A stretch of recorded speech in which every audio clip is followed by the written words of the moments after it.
Hey everybody, Aaron Cowan, Sage Dynamics. This week's questions answered video is actually kind of a personal question. The question was, how have you evolved as a firearms instructor? This is more of a personal question, but I like it a lot. Main reason being, and this is a personal belief I've always held when I was going through classes and instructors that I consider my peers and my mentors, what are you teaching today that you didn't used to teach, or what did you used to teach that you've realized was detrimental to your students?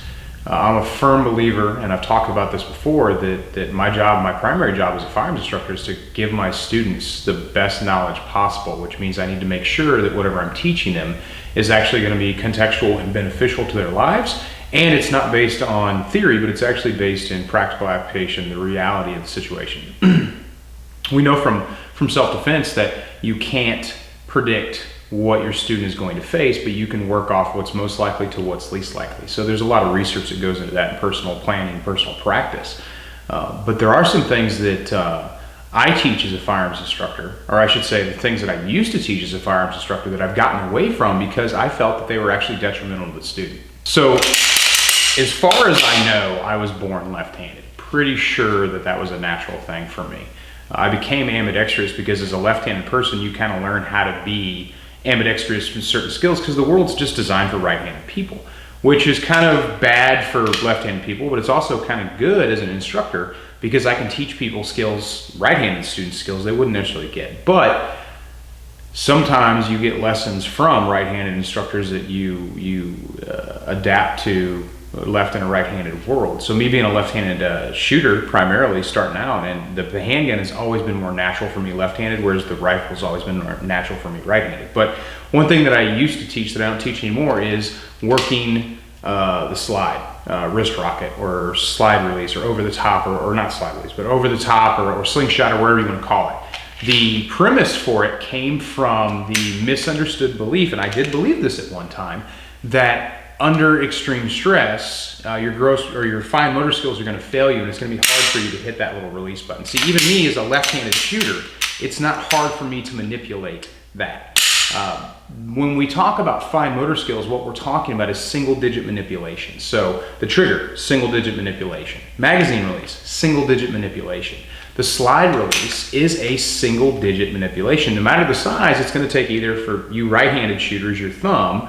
For left-handed shooters, it's probably going to be the inside of your finger or the digital tip of your trigger finger, and how you're going to release that slide. One of the reasons why we were teaching people to go over the top is because we believe that, and it just amazes me that I actually used to believe this, that for some reason I'd be able to work the trigger and I'd be able to work the magazine release, but I wouldn't be able to work the slide release. Now, being a left-handed shooter, it's not uncommon to see other left-handed shooters who don't use this because either they haven't been taught or they haven't taken the time, invested the time in becoming comfortable with hitting that release with the digital tip of their finger or the inside of their finger. And it's a technique I teach not only to left-handed shooters, but if you come to my class and we're working on weak hand only, what I like to consider support hand only, because as a good shooter, you shouldn't have a weak hand. That's how I'm going to teach right-handed shooters to shoot left-handed when they need to do it. All this running your gun off your gear and stuff has a place, but it's much faster, it's much easier, and it keeps your eyes in your visual horizon if you learn how to manipulate that slide release. So I used to teach over the top because I had the belief that your fine motor skills would fail you, not on the trigger, but not on the magazine release, but they definitely fail you when it came to slide release. Now, I have a mea culpa from that, and I personally witnessed a guy in a high-stress situation fail to hit his slide release twice before he was able to get it. But that wasn't because his fine motor skills had failed him so much as his training had failed him, and he wasn't prepared for the situation that he was in. I've seen students since then in force on force experience the same problems, but that's where stress inoculation and practice comes from. The idea that your fine motor skills are going to fail you under high stress it's asymptomatic of just not having enough understanding of what exactly we're talking about. And a lot of people throw around terms like muscle memory, which doesn't exist. And they throw around ideas like, well, under stress, that's going to fail you. That's a declarative statement, which we don't want to make. And that's another thing that I had to get away from. Even when someone would challenge me on it, I was pretty stubborn about it back in my early days of teaching. And I was like, well, okay, yeah, this is a fine motor skill and this is a fine motor skill, but let's limit the number of fine motor skills we need to work the gun. And that's how I continued to justify teaching it. It's something that I no longer teach. I'm very actually regretful in the fact that I probably steered a few people wrong in the over-the-top method. And those of them that I was able to reach out to and say, hey, guys, seriously, I know it's a small thing, but let's revisit this. Then that's something I've definitely done, and I don't address it anymore. Now when I see students who just naturally go over the top, it's a topic I'm gonna address with them. But if it's so ingrained in their manual of arms techniques, then they might not be willing to get away from it. And as an instructor, I have to accept the fact that he's accomplishing the mission. So if someone is, instead of using the release, and they're going over the top on their reloads, then I don't like it. It's not going to be as fast, but I have to understand he's still accomplishing the goal. And if that's what he wants to do, then there's very little I can do to dissuade him from it, because it is a safe method. It's an effective method. It's just marginally slower than using the actual release itself. Another monumentally huge thing I've gotten away from is focusing on symptoms instead of causes. I'm a very psychophysiologically focused instructor. I know it's a big word, but it basically means the mind and the body at the same time. And I'm sure you all knew that. Heart rate. Based on the research of Bruce Siddle, I developed some of my training programs, especially my Force and Force programs, early around the idea that the heart rate was the cause of a lot of your negative drawbacks to sympathetic nervous system activation. So students were experiencing tunnel vision, and they're experiencing auditory exclusion, and they're experiencing cognitive time distortion, where they feel like time got faster, time slowed down. And all of these things were because of stress related to heart rate. But the heart is a speedometer. It's not the engine. It's just one of the few measurable, actively measurable symptoms of stress. Now, today's research, they use saliva. They basically take a saliva sample and they measure the different chemical taggants that are in that, and the hormonal taggants, I should say, that are in the saliva to let you know just how much stress you're under. Not something I'm really doing on a fly.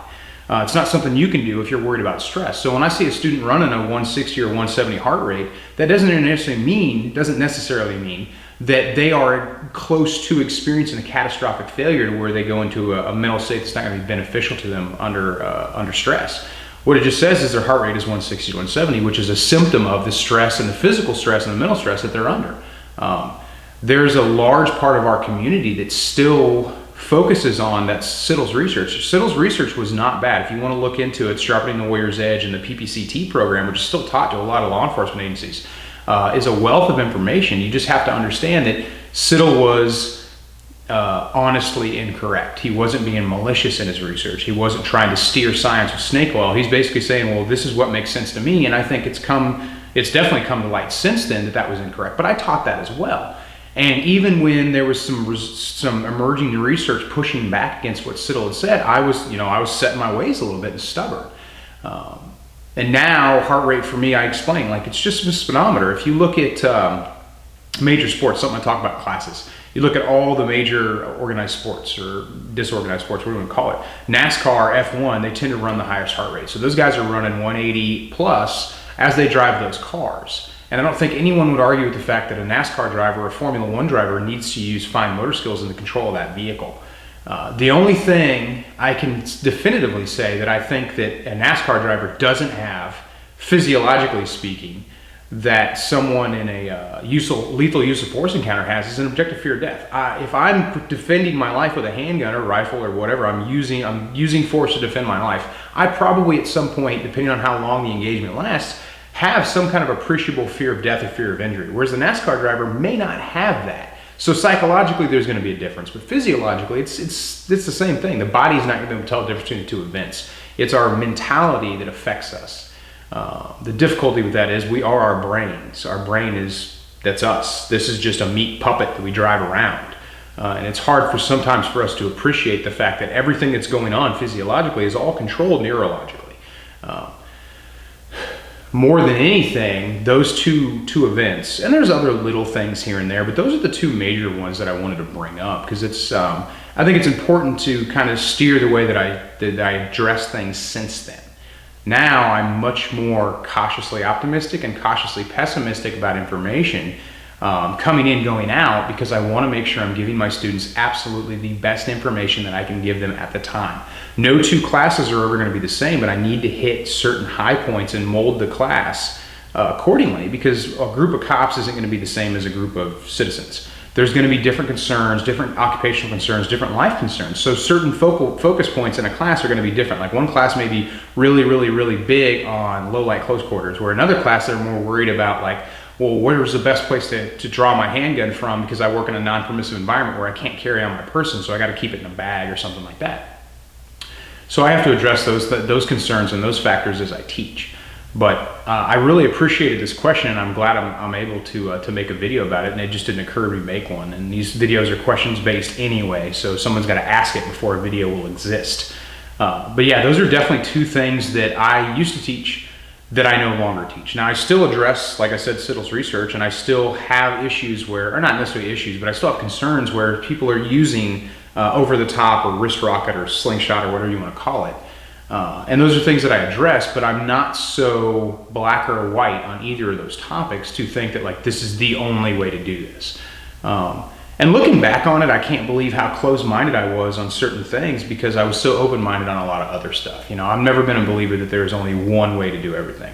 There are some techniques where there is technically only one way, but if it's safe and it's efficient, then it's acceptable. If there's a way to improve your efficiency, then that's my job to help you improve that, because you're going to come to me with some kind of skill level anyway. No one walks into one of my classes like being like, where do the bullets go? I don't understand how this works. What's this thing hanging down? What's that do? You shouldn't be in a class if you're at that level. Not my class anyway. There's just so much that you can teach yourself on your own before you ever take a defensive handgun class or defensive rifle class or whatever the class is.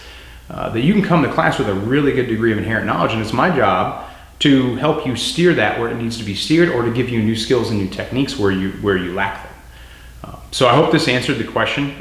Again, if you guys want expansion on anything, if you have any other questions regarding this topic or any other topic, you know, you want to hear me talk about, just go ahead and drop it in the comment section below, and I'll be happy to do a video on it. I'm Aaron Cowan with Sage Dynamics, Trading Court.